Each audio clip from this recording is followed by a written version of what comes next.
Today here on Third Wave Sabotage, we're talking about the RAM, the Rapid Fire Motorcycle, RAM. This is a 1982 vehicle from G.I. Joe, so one of the original vehicles. I actually have two of them, as you can tell. I picked up one a long time ago and then just found a really good deal on a second one, so I went ahead and picked it up. Now, I do have Breaker in the picture here. I will show you toward the end of the video the new G.I. Joe classified Breaker on the RAM. That sort of, to me, solidifies the idea that Breaker is the RAM guy. Obviously, anybody could drive it, but he's pictured in many G.I. Joe images, particularly, I think, one of the original commercials. Breaker is on the RAM, and yeah, so he's my RAM guy, and I feel like that was confirmed when the classified line came out, and Breaker was the RAM guy there as well. So RAM, Rapid Fire Motorcycle, RAM. You would think that would be RFM, but it's Rapid Fire Motorcycle, I guess is how they came up with it.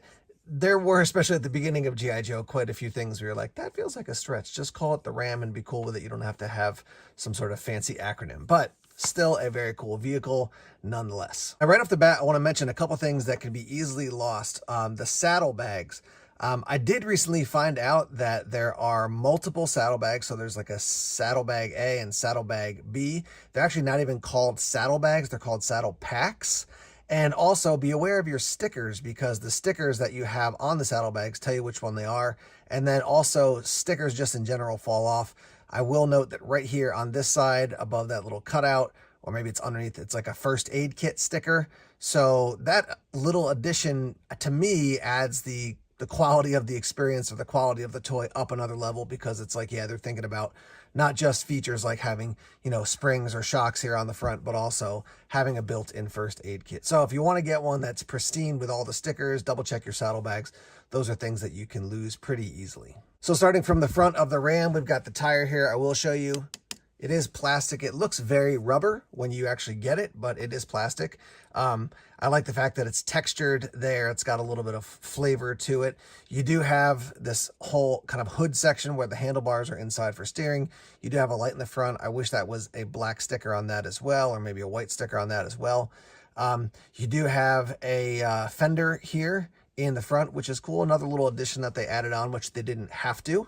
Taking the other RAM out of the way so we can see this more clearly, we do have a really nicely put together engine there. Again, ideally, it's like, okay, paint it in black. That would be cool. You already have, or black or gray. We have gray, gray, gray, gray, gray. But they got to save cost somehow. So not a major downside, but definitely I like the fact that they added a lot of details to the engine. Now, when I first looked at this, I was like, okay, that's where the driver's going to rest his foot. And then that's on the back where the guest or the passenger is going to rest his or her foot. Actually, the way it's built is that basically the leg goes here, underneath here, and sort of locks in. And then same thing on the other side. This locks in, I think, on the back of the heel, and then one locks in behind the knee. But that being said, I'll show you, you can actually rest a foot there for the driver, and then a foot there for a passenger, one seat here, and then one seat here. But I'm not sure that that's originally how they are designed. I do find with motorcycles, this is also true with the ATV that came out, the Ferret in the classified line. They have what I call floating butt syndrome, which is that when you actually get their hands in to steer, just by the nature of the articulation, sometimes their butts are just floating, which could be realistic if you're going over tough terrain. But with something like this, butt, get it? But with something like this, it would be cool if they actually, the butts were sitting there comfortably as they were riding the vehicle. Now, here's one of the saddlebags, and they do come off. So you just pop it out like so, and it's got a little tab there. So you can just slide it into that slot. And you can see we take it off. It says, I think, instrument. I'm sure it says console, but it's got an American flag. We got the G.I. Joe flags. We do have some stickers there. Now, you can see when you look inside, you might call that little thing there and that little thing there the handlebars. But really, with these characters, you're just going to stick the two hands in. And I guess the idea is that this whole mechanism would be how you would actually drive it. We do have a spot here. If you want to add something extra, you could put a little red sticker on the back or paint that for the tail light. We do have the exhaust here down on the bottom. And then as we go to this side, you'll see the other major feature, which is the Gatling gun. So the Gatling gun is called the Vulcan 20mm Gatling gun. This doesn't spin, but still quite cool. And then we have a round peg and a more of a rectangular peg that go into the slots to attach it to the motorcycle. There is a wheel down here, so as you roll, you know, the whole thing will roll nice and smoothly. And you'll see, you're probably seeing one of the challenges, which is that as these get older, the kickstand, which also can be easily lost, drops down sometimes. There's nothing to really lock it back in place. So sometimes as you're rolling it, the kickstand will drop down and then all of a sudden you're sort of bumping along with the kickstand. Now, when I first got this, I was like, why do you need a kickstand? Because you have basically, it's a tricycle in that you have two wheels here and then one under the Gatling gun. But you can remove the Gatling gun and now you just have a straight up motorcycle. And if that's the case, you want to put the kickstand down to actually help the motorcycle stand. You know, you might think this is how it's going to stand, but as it gets loose, you're going to want to put it forward like so, and that will help it to stand. So now that it's in motorcycle mode, you can see here we've got the peg, and that's really high compared to on the other side where it is lower. I'll just show you that again. So this back one is lower, this back one is higher, and that's why I would say they are really built for helping the driver to lock in place as opposed to having somebody ride on the back. Now, I'll show you can do that, but that's why I would say that's actually the case. So there's a look at Breaker with one side locked in and spinning around and the other side locked in there. And it makes sense. I mean, that's kind of cool actually, because then it'll keep the actual figure more stable as you're actually driving along, and you don't have to worry about, you know, as you move the vehicle, that all of a sudden he's going to fall off really easy. It's definitely more locked in than just having his foot rest on the peg there. Here we have a look at Dial Tone riding behind Breaker, and you definitely want to lock his hands in. Like there's one on the shoulder and then there's one sort of on his backpack, because he doesn't completely lock into place. I would say they both have a bit of the floating butt syndrome, but not terrible. And you could ride around with these guys. Dial Tone is definitely going to be a little bit more precarious than Breaker. In 1985, the Mirage basically replaced the Ram, and I would say overall fans had a mixed review of replacing the Ram with the Mirage. The Mirage was definitely more futuristic. It was silver.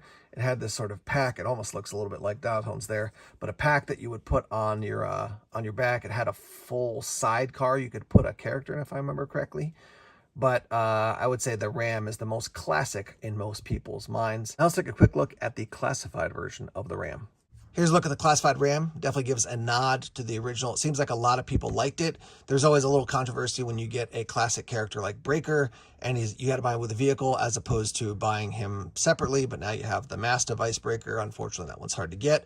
So a little controversy around Breaker, but overall, I think the Ram was just received well. You do have that same sort of center section here, or a front section here, so that you could duck down as you're riding along. They say that the Ram in the blueprints, I think it was 1,000 or 1,100 cc's. That's definitely some punch. I had a 780 cc Triumph a while ago, and that thing definitely moved. So 1,000 cc's is definitely going to move. You still have the Gatling gun. You do have more rubberized feeling tires. You do have a back seat here, so you could put someone back there with Breaker. There are handlebars as opposed to just sliding his hand inside. Give you a look from the side there. I could push him down a little bit and he wouldn't have floating butt syndrome. So that's cool. I think actually the design of it is quite good. There's a look at the back. Very boxy for the Ram Gatling gun, which is removable. I'll show you that in 1 minute. Here's a look at the other side. You do have handlebars that move too. We do have nice in here. We do have nice features as far as like your speedometer, RPMs, that type of thing. You have a nod to the original with the little wrench there, and there's nothing that says first aid kit here, but this says MG1027, and let me see if I can get it here. Yeah, if you can see it there, MG1027, same sticker, which is cool. So when you open up the box, you can take the Gatling gun out, and now Breaker can carry that if he wants to, and then basically, see if I can do this on camera. Yeah, slide it back in like so, and then click the two boxes together. You can see here that the little box does come off as well, so you can make it just a straight up motorcycle. And then down here you have a very similar style kickstand. It's got more tension there, so you could actually have the bike like that, and it's in quite solid shape. If you want to pick this up online, you're probably talking about $30 to get it in pretty good shape, probably 40 or 50 if it's in a really nice shape. If you want to get it basically new in the box, you're talking $375 up to $450 depending on what the box is like. So definitely a cool original OG item from G.I. Joe. And yeah, let's hear your thoughts on the Ram. What do you think about it? What would you change from the original? What do you think maybe in the classified version they should have added or kept that they didn't? And let's get that conversation started in the comments section. We got more videos for you coming soon. We got a couple that will pop up right here. Thanks for being a part of the Third Wave Sabotage community.